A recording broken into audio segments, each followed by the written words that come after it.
آج پیٹرول کہاں پہ ہے؟ 250-300 روپے لیٹر پیٹرول ہے اس وقت. مہنگائی تو دیکھیں عمران خان کے دور میں بھی بہت زیادہ تھی، اس بارے میں آپ کیا کہتے ہیں؟ دیکھیں یہ سوال آپ کا بالکل ٹھیک ہے. عمران خان صاحب کے دور میں تھی مہنگائی. اس کی یہ تھا کہ اس وقت کرونا تھا، اور کرونا کے حوالے سے آپ ہسٹری اٹھا کے دیکھیں سوشل میڈیا پہ کہ پوری دنیا مہنگائی میں تھی اس وقت. اور اس وقت یہ تھا عمران خان صاحب نے مہنگائی کی، لیکن عمران خان صاحب نے ریلیف بھی دیا عوام کو. عمران خان صاحب نے آج ہر آدمی پنجاب کے اندر دیکھیں، PK کے اندر دیکھیں، کشمیر کے اندر دیکھیں، ہر بندے کے پاس صحت کارڈ ہے جو 10 لاکھ روپے تک اپنا علاج فری کرواتا ہے. اس کے بعد عمران خان نے بلا سود نوجوانوں کو قرضے دیے کہ اپنا بزنس کریں. اس کے بعد پناہ گاہیں، لنگر خانے، احساس پروگرام، عمران خان نے ریلیف دیا. اس حکومت نے کیا دیا عوام کو؟ عثمان کشمیری صاحب یہ بتائیے کہ اگر عمران خان ملک کا مسئلہ حل کر لیتے تو آپ اس ملک پاکستان کو مستقبل کیسے دیکھتے؟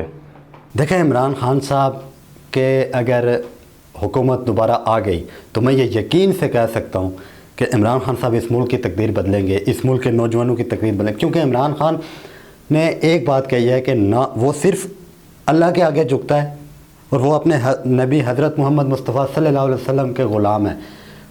دوسری بات ایک یہ ہے کہ عمران خان کی مین بنیادی وجہ ہے کہ وہ امریکہ کے آگے جھکتا نہیں ہے. IMF کے آگے، امریکہ کے آگے وہ جھکتا.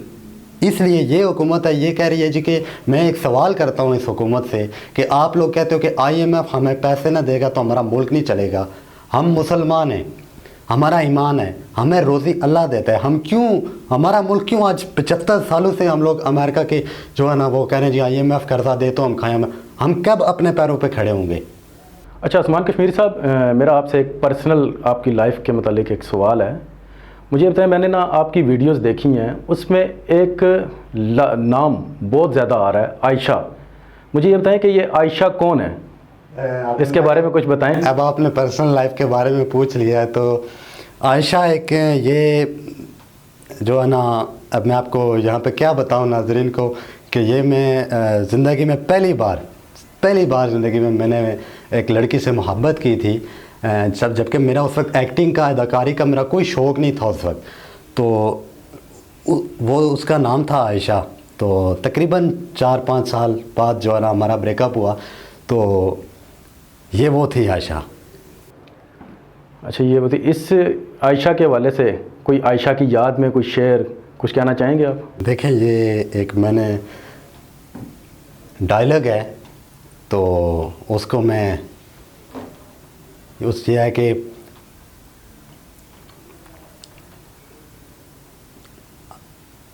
عائشہ کی یاد میں پوچھا آپ نے نا؟ جی. ہاں میں مجرم ہوں، جرم کی کالی دنیا کے لوگ میرے نام سے بھی کانپتے ہیں. انسانیت کے نام پہ بدنما دبا ہوں میں.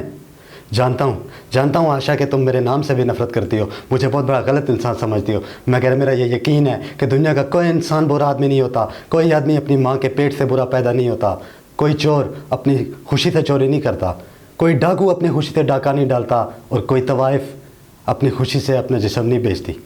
وقت اور حالات انسان کو مجبور کر دیتے ہیں برا کام کرنے پر. اور تم تو اچھی طرح سے جانتی ہو کہ بھوک اور غریبی سے مرے ہوئے انسان کو کفن بھی نصیب نہیں ہوتا.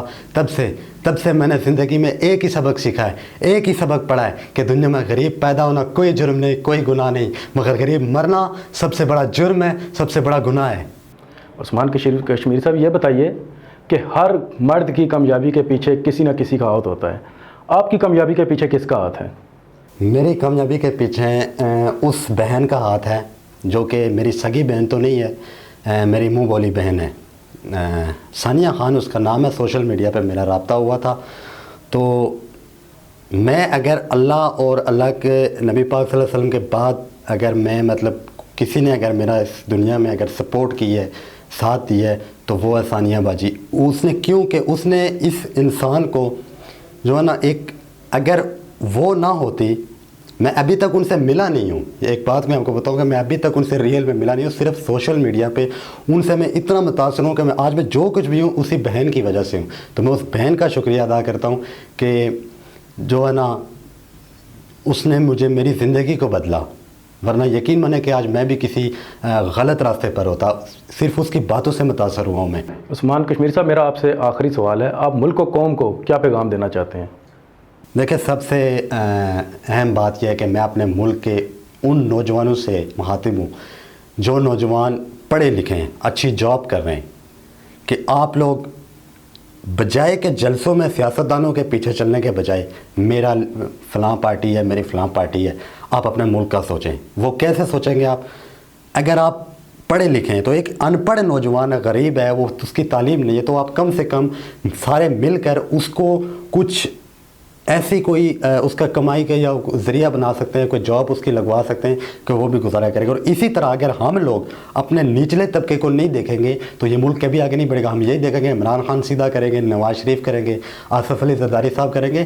دیکھیں وہ ہم نے سب کو آزما لیا ہے، ہم نے اب خود کوشش کرنی ہے، اپنے ملک اور قوم کی خدمت کرنی ہے، اور ملک اور قوم کی جو ہے نا ہم نے ہمارے جتنے بھی جو ہے نا ہمارے بہنیں بھائی ہیں بزرگ ہیں، میں نے کافی جگہ پہ دیکھا ہے کہ کہیں پہ لوگ ہیں، کافی سارے ہمارے نوجوان ہیں کہ جو صرف یہی کہتے ہیں کہ ہم لوگ کچھ نہیں کر سکتے۔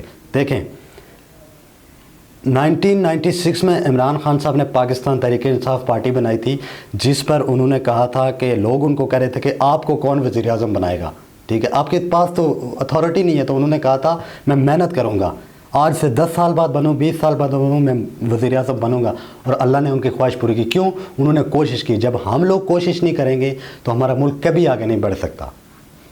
جی عثمان کشمیری صاحب، آپ کوئی اگر اپنا ڈائیلاگ ہمیں سنانا چاہیں، ہماری آڈینس کو سنانا چاہیں تو وہ آپ ذرا سنا دیں ہمیں کوئی۔ یہ پاکستان پر میں نے ایک ڈائلاگ لکھا تھا بڑے پیار سے، ملک پاکستان پر، کہ یہ جتنے بھی پاکستان کے دشمن ہیں جو بھی ہیں، میں کسی ایک ملک کا نام لے لیتا ہوں، اس کے اوپر ان کے لیے میرا ایک پیغام ہے کہ یہ پاکستان کسی کے باپ دادا کی جاگیر نہیں ہے جو جب چاہے اس کے خلاف بات کرے۔ یہ پاکستان مولا علی کے شیروں کی سرزمین ہے، جسے قائد اعظم محمد علی جناح، علامہ اقبال اور اس ملک کے نوجوانوں بزرگوں نے اپنی جان کی قربانی دے کر آزاد کروایا ہے۔ بھول کر بھی میلی آنکھ سے اس کی طرف مت دیکھنا، ورنہ جس دن لا الہ الا اللہ بول کر تمہارے دیش میں گھس گئے تو تمہارے دیش کا نام و نشان مٹا دیں گے، کیونکہ ہم مولا علی کے شیر ہیں۔ یاد رکھنا، پاکستان کسی کا غلام نہیں ہے۔ جی ناظرین، یہ تھے عثمان کشمیری صاحب جن کی زندگی کے بارے میں ہم نے تذکرہ کیا۔ ملتے ہیں ایک اگلی ویڈیو میں نئی شخصیت کے ساتھ۔ اس وقت تک اپنے ہوسٹ عادل خان کو اجازت دیں۔ اللہ حافظ۔